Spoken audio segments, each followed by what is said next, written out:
నమస్కారం. నా పేరు D Sivareddy, lecturer in commerce, MALD government arts and science college, Gadwal, Jogulamba Gadwal district. ఈరోజు మనము చర్చించుకోవాల్సిన అంశము బిల్స్ ఆఫ్ ఎక్స్చేంజ్, అంటే నెగోషియబుల్ ఇన్స్ట్రుమెంట్ యాక్ట్ ప్రకారము బిల్స్ ఆఫ్ ఎక్స్చేంజ్ గురించి మనము ఈరోజు క్లుప్తంగా తెలుసుకుందాం.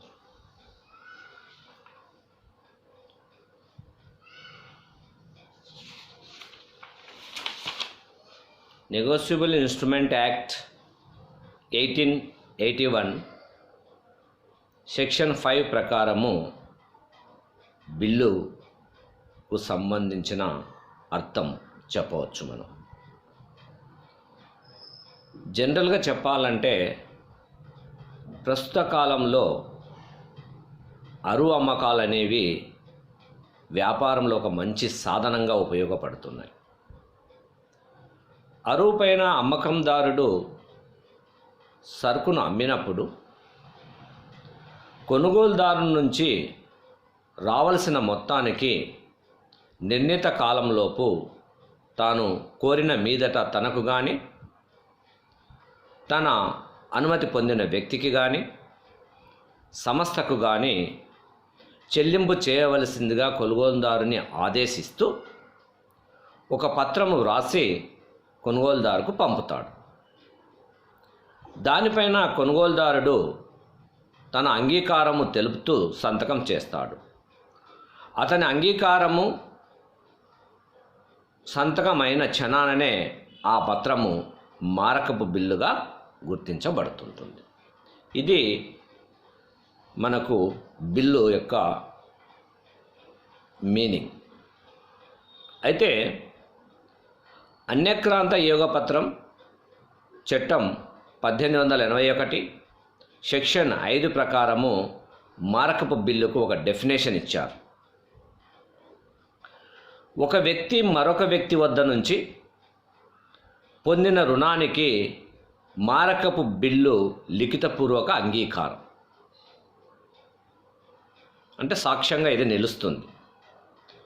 సాధారణంగా పత్రంలో రుణదాత రుణగ్రస్తుని నిర్దిష్టమైన సొమ్ము చెల్లించమని ఆదేశిస్తాడు.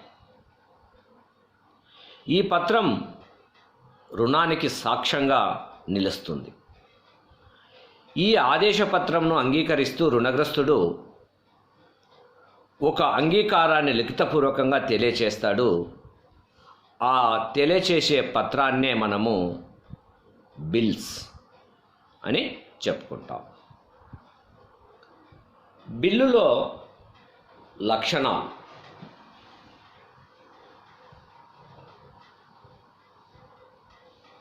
బిల్లుకు మరి ఎటువంటి లక్షణాలు ఉండాలి?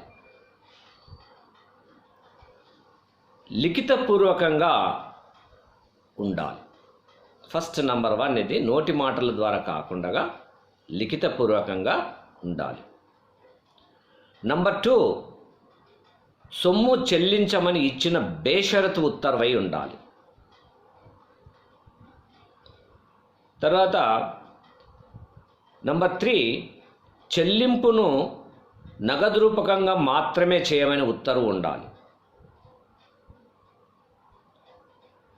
తర్వాత బిల్లులో 3 పార్టీలు ఉంటాయి. బిల్లు వ్రాసే వ్యక్తి కర్త, బిల్లు పైన అంగీకారం తెలిపే వ్యక్తి స్వీకర్త, గడువు తేదీ రోజు ఆ బిల్లుపై సొమ్మును పొందే వ్యక్తిని గ్రహీత అని అంటాం. ఇట్లో బిల్లులో ఖచ్చితంగా 3 పార్టీలు ఉంటాయి. తర్వాత నిశ్చితంగా వాస్తవమైన అమౌంట్ మాత్రమే ఇందులో రికార్డ్ చేయాలి. లాస్ట్ వన్, చట్టం ప్రకారము సరిపడే స్టాంప్ డ్యూటీని అతికించాలి. ఇవి బిల్లుకు ఉండవలసిన లక్షణాలు. జనరల్గా బిల్లు నమూనా ఏ విధంగా ఉంటుందంటే, ఒక బాక్స్ అంటే దీర్ఘచతురస్రాకారం బాక్స్లో ఉంటుంది. సపోజు చిన్న ఎగ్జాంపుల్ చెప్తాను బిల్లు నమూనా గురించి. రాము కృష్ణను ఉద్దేశించి 3 నెలల తర్వాత 25,000కు బిల్లు గ్రహీతకు చెల్లించవలసిందిగా రాస్తున్నాడు అనుకుందాం. అప్పుడు బిల్లు నమూనా జనరల్గా మీకు ఇట్లా అడ్డం పేపర్లో ఉంటుంది. ఇక్కడ ఊరు పేరు, తేదీ ఉంటుంది, ఇక్కడ అమౌంట్ ఉంటుంది, మధ్యన మ్యాటర్ మాత్రము స్వీకరించిన విలువ 25 లక్షల రూపాయల మొత్తాన్ని ఈ తేదీ నుండి 3 నెలల తర్వాత బిల్లు గ్రహీతకు చెల్లించండి అనే మ్యాటర్ మధ్యలో రాసింది. రాసిన తర్వాత రైట్ సైడ్ కింద కర్త స్టాంపు అతికించి ఒక సంతకం చేస్తాడు. తర్వాత లెఫ్ట్ సైడ్ కింద ఒక స్టాంపు అతికించి స్వీకర్త సంతకం చేసి వారి అడ్రస్ రాస్తాడు. ఇది బిల్లు యొక్క నమూనా. అయితే బిల్లులో వలన లాభాలు ఏంటి? బిల్లు వలన లాభాలు ముఖ్యంగా అరువు వ్యవహారాలకు అవకాశం ఎక్కువగా కల్పించడం. అంటే వ్యాపార సంస్థ కార్యకలాపాల పరిమాణాన్ని పెంచడానికి ఈ బిల్లులు దోహదపడతాయి. నంబర్ 2, రుణగ్రస్తుని మారకపు బిల్లు రుణదాతకు సంపూర్ణ రుజువు. నంబర్ 3, ఇది చట్టబద్ధత కలిగిన పత్రం. అవసరమైతే కోర్టు ద్వారా దీనిపైన డబ్బులు వసూలు చేసుకునే అధికారము స్వీకర్తకు ఉంటుంది, లేదా ఎండార్స్ అయినట్లయితే గ్రహీతకు ఉంటుంది. కొన్ని సందర్భాలలో కర్తనే గ్రహీత కూడా కావచ్చు. చెల్లింపుకు గడువు కాలం నిర్ణయించబడుతుంది కాబట్టి ఆ చెల్లింపు తేదీలో సందిగ్ధం అంటూ ఉండదు. మనం సపోజ్ 1/1/90కి 3 నెలల కాలానికి బిల్లు రాసినామంటే జనవరి, ఫిబ్రవరి, మార్చ్ 31కు బిల్లు యొక్క గడువు తేదీ అయిపోతుంటుంది. దానికి ఎక్స్ట్రా ఒక 3 days కలిపి అనుగ్రహ దినాలు అంటారు. దాన్ని గడువు తేదీగా నిర్ణయిస్తారు. ఆ గడువు తేదీ లోపల బిల్లు కర్త దగ్గర ఉంటే కర్తకు డబ్బు చెల్లించాలి స్వీకర్త, లేదా వేరే వ్యక్తి ఎండార్స్ అయ్యి వేరే వ్యక్తి దగ్గర ఉంటే ఆ వ్యక్తికి స్వీకర్త డబ్బు చెల్లింపు చేయాలి. తర్వాత ఇంకొక లాభం ఏమంటే, బిల్లు నువ్వు బ్యాంకులో డిస్కౌంట్ చేసుకొని డబ్బును పొందవచ్చు.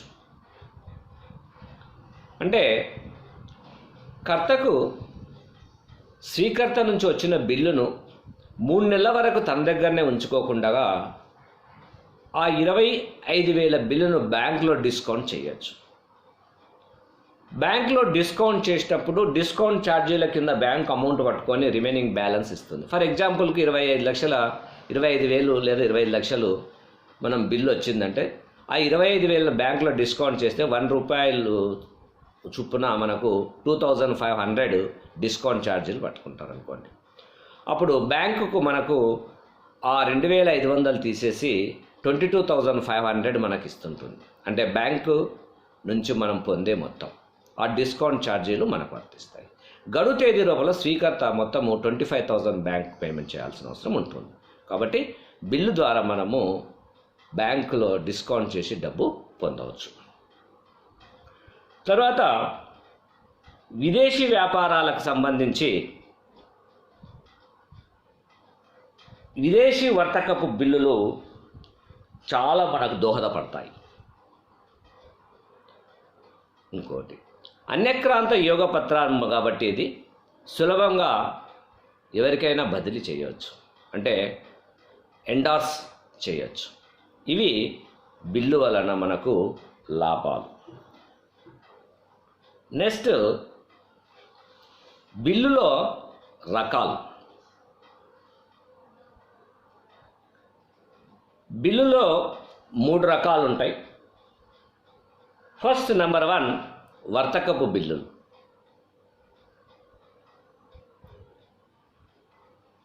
అంటే వర్తక వ్యవహారాలలో భాగంగా రాయబడి అంగీకరించబడిన బిల్లులను వర్తకపు బిల్లులని అంటాం. అంటే వ్యాపార సంస్థ కొనుగోలుకు అమ్మకాలకు సంబంధించి ఈ బిల్లులను రాయడం జరుగుతుంటుంది.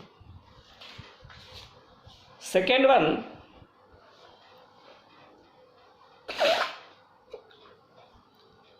సర్దుబాటు బిల్లులు. అంటే ఒక వ్యక్తి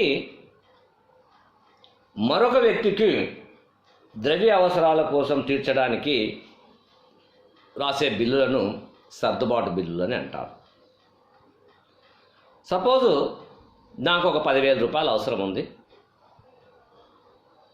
అయితే ఆ 10,000 రూపాయల కారణం నేను ఏం చేస్తానంటే నా ఫ్రెండ్ ఎక్స్ అన్నతో నుంచి, ఒరే నాకు 10,000 రూపాయలు అవసరం ఉంది, నేను 10,000 రూపాయలకు బిల్లు రాసి పంపుతాను, నీవు స్వీకృతి తెలుపు, దాన్ని నేను బ్యాంకులో డిస్కౌంట్ చేసుకొని డబ్బు తీసుకుంటాను చెప్తాం. ఇటువంటి వాటిని సర్దుబాటు బిల్లులు అని అంటాం. తర్వాత డిమాండ్ కాలపరిమితి గల బిల్లులు 3వ. అంటే పర్టికులర్గా నిర్దిష్ట కాలపరిమితి దాటిన తర్వాత సొమ్ము చెల్లించే షరతు గల బిల్లులను మనము కాలపరిమితి గల బిల్లులని అంటాం. విదేశీ బిల్లులు, స్వదేశీ బిల్లులు. విదేశీ వ్యాపారంలో ఉపయోగపడేదాన్ని మనము విదేశీ బిల్లులని అంటాము. స్వదేశీ వర్తకంలో మనకు ఉపయోగపడే బిల్లులను స్వదేశీ బిల్లులని అంటాము. ఇట్లా బిల్లులో రకాలు ఉన్నాయి. లాస్ట్కి వస్తే మరి ఈ బిల్స్ ఆఫ్ ఎక్స్చేంజ్లో అకౌంటింగ్ ప్రాసెస్ ఏ విధంగా ఉంటుంది అంటే అకౌంటింగ్ విధానము 8 భాగాలుగా విభజించి ఇందులో నేర్చుకోవడం జరుగుతుంటుంది. ఇందులో ఎంట్రీస్ మెయిన్ ఇంపార్టెంట్. ఎటువంటి సందర్భాలలో ఏ ఎంట్రీ రాయాలా అనేది మనకు చాలా అవసరం. మరి ఈ మారకపు బిల్లు అకౌంట్ యొక్క విధానము మీకు 8 భాగాలుగా విభజించవచ్చు అని చెప్పాను. అవి 8 వరుసగా చెప్తాను మీకు. బిల్లు రాసి అంగీకరించినప్పుడు, నెంబర్ 2 బిల్లును ఆదరించినప్పుడు,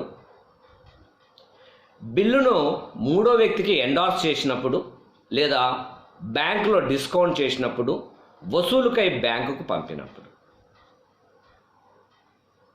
నెంబర్ 4 సొమ్ము చెల్లించకపోవడం వల్ల బిల్లు అనాదరణకు గురి అయినప్పుడు.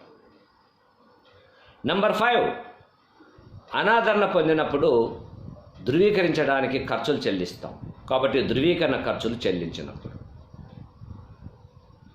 తర్వాత అనాదరణ పొందినప్పుడు స్వీకర్త కొద్దిగా గడువు కావాలి నాకు చెల్లింపు చేయడానికి అని చెప్పినప్పుడు ఆ గడువును పొడిగిస్తూ నవీకరణ బిల్లును రాసుకున్నప్పుడు.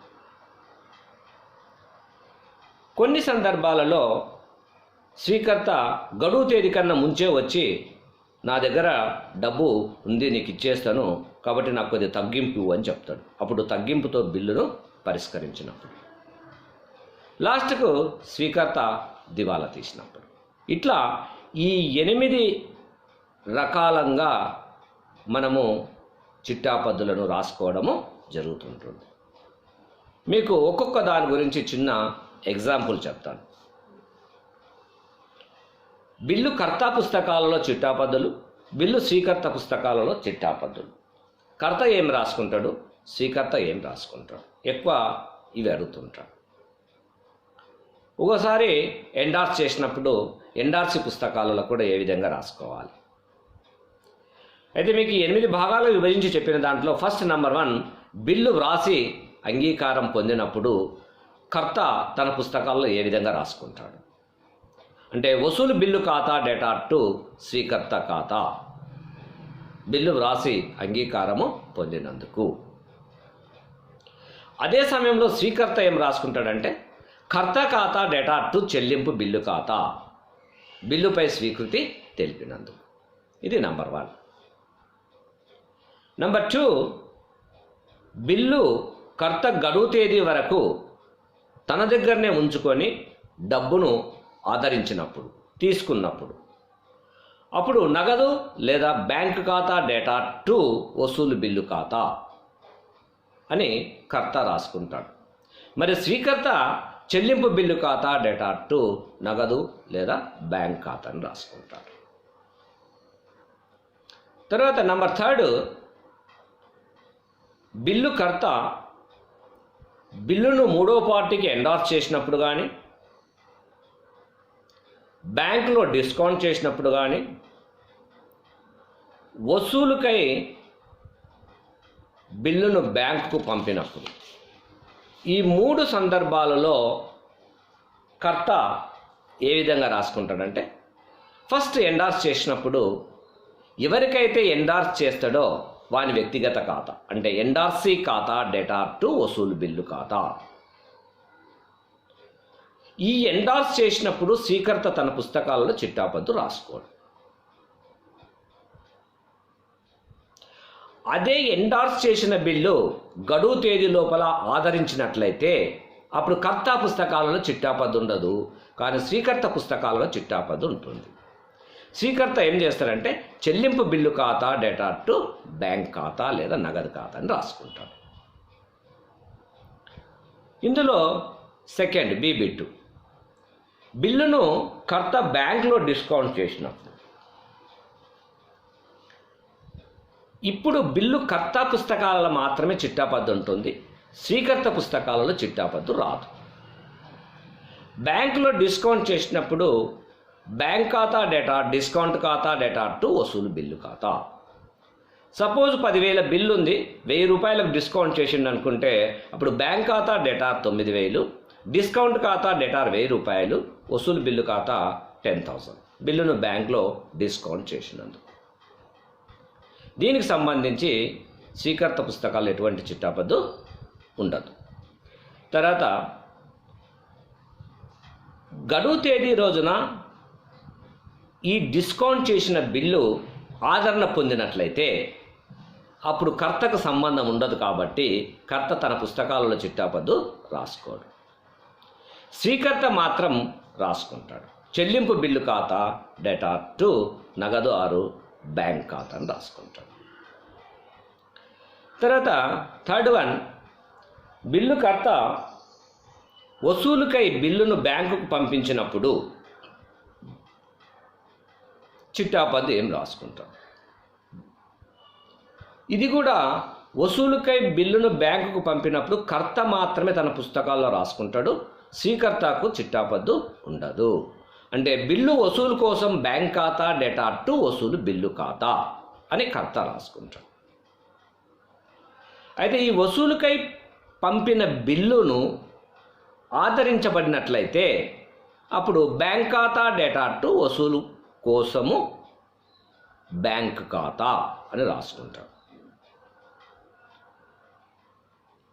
స్వీకర్త కూడా అప్పుడు తన పుస్తకాలలో చిట్టాపద్దు చెల్లింపు బిల్లు ఖాతా డేటా టు బ్యాంక్ ఖాతా అని రాసుకుంటాడు. ఇక్కడ వరకు బాగానే ఉన్నాయి. తర్వాత స్వీకర్త సొమ్ము చెల్లించకపోవడం వల్ల బిల్లు అనాదరణ చెందుతుంది. మరి బిల్లు అనాదరణ పొందినప్పుడు కర్త పుస్తకాలలో ఏ విధంగా రాసుకోవాలి, స్వీకర్త పుస్తకాలలో ఏ విధంగా రాసుకోవాలి?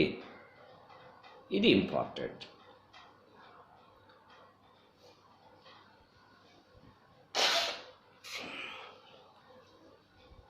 అంటే గడువు తేదీ వరకు బిల్లు కర్త దగ్గరనే ఉండి అనాదరణ పొందినట్లయితే అప్పుడు కర్త స్వీకర్త ఖాతా డెటార్ టు వసూలు బిల్లు ఖాతా అని రాసుకుంటాడు. స్వీకర్తనేమో చెల్లింపు బిల్లు ఖాతా డెటార్ టు కర్త ఖాతా. నెంబర్ 2, ఒకవేళ కర్త ఈ బిల్లును ఇతరులకు ఎండార్స్ చేసినప్పుడు ఆ బిల్లు అనాదరణ పొందితే అప్పుడు ఏం రాస్తాడంటే ఎవరికైతే ఎండార్స్ చేసింటాడో వాళ్ళని రుణదాతగా సృష్టిస్తూ బిల్లు స్వీకర్త ఖాతా డెటార్ టు ఎండార్సీ ఖాతా అని రాసుకుంటాడు. అంటే ఇక్కడ స్వీకర్త రుణగ్రస్తుడు, ఎండార్సీ రుణదాతగా రాసుకుంటాడు. స్వీకర్త పుస్తకాల్లో సేమ్ యాజ్ ఇట్ ఈస్గా ఉంటుంది. చెల్లింపు బిల్లు ఖాతా డెటార్ టు బిల్లు కర్త ఖాతా. బ్యాంకులో డిస్కౌంట్ చేసినప్పుడు అనాదరణ పొందితే అప్పుడు కర్త స్వీకర్త ఖాతా డెటార్ టు బ్యాంక్ ఖాతా, అంటే బ్యాంక్ రుణదాత అవుతుంది. ఇక్కడ స్వీకర్త పుస్తకాల్లో సేమ్ చిట్టాపద్దు చెల్లింపు బిల్లు ఖాతా డెటార్ టు బిల్లు కర్త ఖాతా. నెంబర్ 4, వసూలు కోసమై బిల్లును బ్యాంకుకు పంపినప్పుడు అనాదరణ పొందితే ఇది ఇంపార్టెంట్. అప్పుడు స్వీకర్త ఖాతా డెటార్ టు బిల్లు వసూలు కోసం బ్యాంకు ఖాతా అని కర్త రాసుకుంటాడు. అక్కడ మాత్రము చెల్లింపు బిల్లు ఖాతా డెటార్ టు కర్త ఖాతా. ఇవి ఒక్కసారి మళ్ళీ రిపీట్ చేస్తాను, మోస్ట్ ఇంపార్టెంట్. బిల్లు అనాదరణ పొందినప్పుడు ఈ 4 సందర్భాలలో కర్త ఏ విధంగా రాసుకుంటాడు? కర్తవి మాత్రమే చేంజ్ అవుతుంటాయి, స్వీకర్తవి మాత్రం ఎల్లప్పుడూ ఒకటే చిట్టాపద్దు ఉంటుంది. చెల్లింపు బిల్లు ఖాతా డెటార్ టు కర్త ఖాతా, వాళ్ళ దాంట్లో చేంజ్ కావు. కాబట్టి మళ్ళీ ఒకసారి రిపీట్. కర్త తన దగ్గర ఉన్నప్పుడు బిల్లు స్వీకర్త ఖాతా డెటార్ టు వసూలు బిల్లు ఖాతా రాసుకుంటాడు. తర్వాత కర్త ఆ బిల్లును ఎవరికైనా ఎండార్స్ చేసినప్పుడు అనాదరణ పొందితే బిల్లు స్వీకర్త ఖాతా డెటార్ టు ఎండార్సీ ఖాతా రాసుకుంటాడు. కర్త బిల్లును బ్యాంకులో డిస్కౌంట్ చేసినప్పుడు అనాదరణ పొందితే స్వీకర్త ఖాతా డెటార్ టు బ్యాంక్ ఖాతా రాసుకుంటాడు. కర్త వసూలు కోసమే బిల్లును బ్యాంకుకు పంపినప్పుడు అనాదరణ పొందితే స్వీకర్త ఖాతా డెటార్ టు బిల్లు వసూలు కోసం బ్యాంక్ ఖాతా అని రాసుకుంటాడు. ఇవి 4 డిఫరెన్స్ టైప్స్ ఓన్లీ కర్త పుస్తకాలలో మాత్రమే చేంజ్ అవుతాయి. స్వీకర్త పుస్తకాలలో ఎల్లప్పుడూ ఒకే ఒక చిట్టాపద్దు ఉంటుంది, చెల్లింపు బిల్లు ఖాతా డెటార్ టు కర్త ఖాతా. తర్వాత అనాదరణ పొందినప్పుడు అనాదరణ పొందినట్లు మనం రుజువు చేయాలంటే దానికి కొద్ది ఛార్జీలు చెల్లింపు చేయాల్సి ఉంటుంది. దానిలోనే మనము నోటింగ్ ఛార్జీలు లేదా ధృవీకరణ ఖర్చులు అని అంటాము. అంటే బిల్లు ఎవరి దగ్గర అయితే ఉంటుందో గడువు తేదీ లోపల ఆ బిల్లు అనాదరణ పొందినట్లు వాళ్ళు ప్రూఫ్ చేయడానికి ఈ నోటరీ దగ్గర పోయి ఈ బిల్లు అనాదరణ పొందినట్లు ప్రూఫ్ చేసి ఒక సర్టిఫై కాపీ తీసుకొస్తారు. దానికి నోటరీకి చెల్లించే ఛార్జీలని మనము నోటరీ ఛార్జీలు లేదా ధృవీకరణ ఖర్చులని పిలుస్తాం. మరి ఈ ధృవీకరణ ఖర్చులను బిల్లు గడువు తేదీ లోపల ఎవరి దగ్గర ఉంటే వాడే చెల్లింపు చేసి స్వీకర్త దిక్కు నుంచి రాబట్టుకోవాలి. కాబట్టి ఈ ధృవీకరణ ఖర్చులు ఉన్నప్పుడు మనము కర్తా పుస్తకాలలో ఎంట్రీస్ ఎట్లా రాస్తాం? స్వీకర్త పుస్తకాలలో ఒకే ఎంట్రీ, అన్నిటికి సమాధానం ఒకటే చెప్తాను. బిల్లు పై ధృవీకరణ ఖర్చులు కర్త స్వయంగా చెల్లింపు చేసినట్లయితే అప్పుడు స్వీకర్త ఖాతా డెటార్ టు బ్యాంక్ ఖాతా. ఒకవేళ ఎండార్సీ అయిన వ్యక్తి చేసినట్లయితే స్వీకర్త ఖాతా డెటార్ టు ఎండార్సీ ఖాతా. వసూలు కోసం బిల్లుకు పంపినప్పుడు గాన ధృవీకరణ ఖర్చులు ప్రూఫ్ అయితేనేమో స్వీకర్త ఖాతా డెటార్ టు బ్యాంక్ ఖాతా అని కర్తా పుస్తకాలలో చిట్టాపద్దులు ఉంటాయి. మరి స్వీకర్త పుస్తకాల్లో ఈ మూడింటికి కూడా ఒకే రకమైన చిట్టాపద్దు ఉంటుంది. ధృవీకరణ ఖర్చుల ఖాతా డెటాటు బిల్లు కర్త ఖాతా. ఇవి ధృవీకరణ ఖర్చులకు సంబంధించిన మనము రాయవలసిన ఎంట్రీస్. తర్వాత అనాదరణ చెంది ధృవీకరణ ఖర్చు తర్వాత ప్రూఫ్ అయిన తర్వాత కొన్ని సందర్భాలలో ఈ స్వీకర్త, స్వామి నాకు కొద్దిగా టైం పొడిగిస్తూ కొత్త బిల్లు రాయి, అప్పుడు వరకు నేను చెల్లిస్తాను, నవీకరణ కోసము ఏవైనా ఖర్చులు అయితే కూడా నేను పెట్టుకుంటానని చెప్తాడు. అప్పుడు కర్త ఏం చేస్తాడంటే ధృవీకరణ ఖర్చులు ప్లస్ వడ్డీ ఇవి రెండు కూడా యాడ్ చేస్తూ స్వీకర్తకు బిల్లు రాసి అంగీకారం పొందుతుంటాడు. ఇటువంటి సందర్భాలలో మీకు రాసుకోవాల్సిన చిట్టాపద్దులు. ఫస్ట్ రద్దు చేయాలి. అనాదరణ పొందిందంటే బిల్లును రద్దు చేయాలి. బిల్లును రద్దు చేసినప్పుడు కర్త పుస్తకాలలో స్వీకర్త ఖాతా డెటాటు వసూలు బిల్లు ఖాతా. మరి స్వీకర్త పుస్తకాలలో ఏముంటుంది? చెల్లింపు బిల్లు ఖాతా డెటాటు కర్త ఖాతా. ఎంతకాలం అయితే పొడిగించుంటాడో ఆ కాలానికి వడ్డీని లెక్కగట్టి స్వీకర్త ఖాతా డెటాటు వడ్డీ ఖాతా. మరి స్వీకర్త పుస్తకాలలో వడ్డీ ఖర్చంశం కాబట్టి వాడు వడ్డీ ఖాతా డెటాటు కర్త ఖాతా అని రాసుకుంటాడు. తర్వాత పాత బిల్లులోని కొంత మొత్తాన్ని చెల్లింపు చేసినప్పుడు బ్యాంక్ ఖాతా డెటాటు స్వీకర్త ఖాతాను రాసుకుంటాడు. వాడేమో కర్త ఖాతా డెటాటు బ్యాంక్ ఖాతాని స్వీకర్త రాసుకుంటాడు. మిగతా కొద్ది చెల్లింపు చేసిన తర్వాత మిగతా బ్యాలెన్స్కి వడ్డీ ప్లస్ ధృవీకరణ ఖర్చులు కలిపి కొత్త బిల్లు రాసుకున్నప్పుడు సేమ్ వసూలు బిల్లు ఖాతా డెటాటు కర్త ఖాతా, వాడేమో కర్త ఖాతా డెటాటు చెల్లింపు బిల్లుల ఖాతా. ఇవి మనము పాత బిల్లును రద్దు చేసి కొంతకాలాన్ని పొడిగించి వడ్డీ ప్లస్ ధృవీకరణ ఖర్చులు కలుపుకొని రాసేటప్పుడు గమనించుకోవాల్సిన చిట్టాపద్దులు. కొన్ని సందర్భాలలో స్వీకర్త గడువు తేదీ కన్నా ముంచే డబ్బు చెల్లిస్తానని వస్తాడు.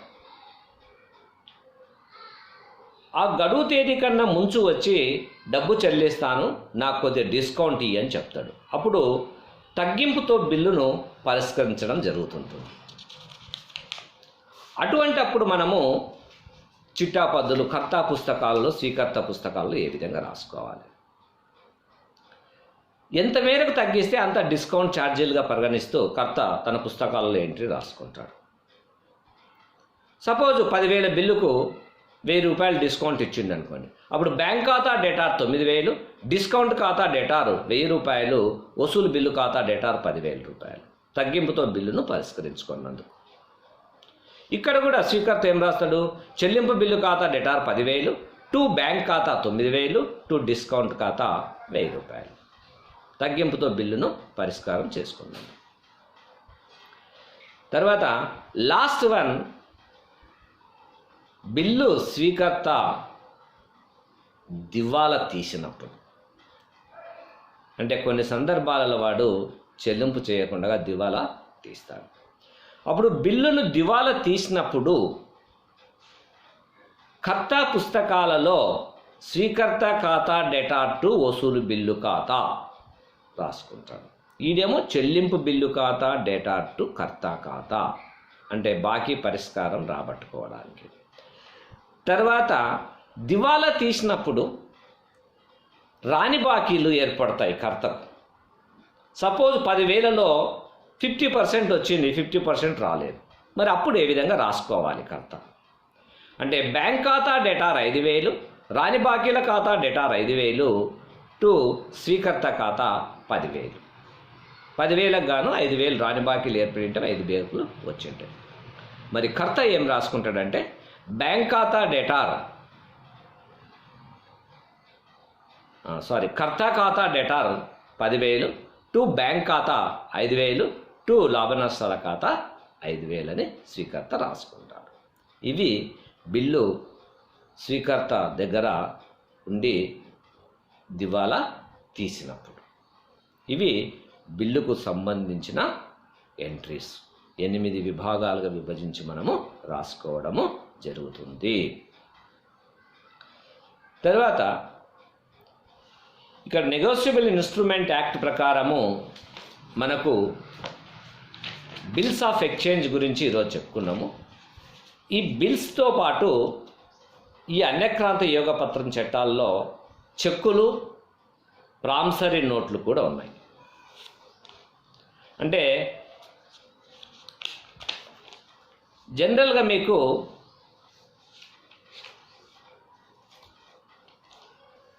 ఫస్ట్ నంబర్ 1 అన్యక్రాంత యోగ పత్రాలు 3. ఫస్ట్ బిల్స్ ఇంపార్టెంట్ కాబట్టి మీకు బిల్స్ ఆఫ్ ఎక్స్చేంజ్ గురించి క్లియర్గా చెప్పాను.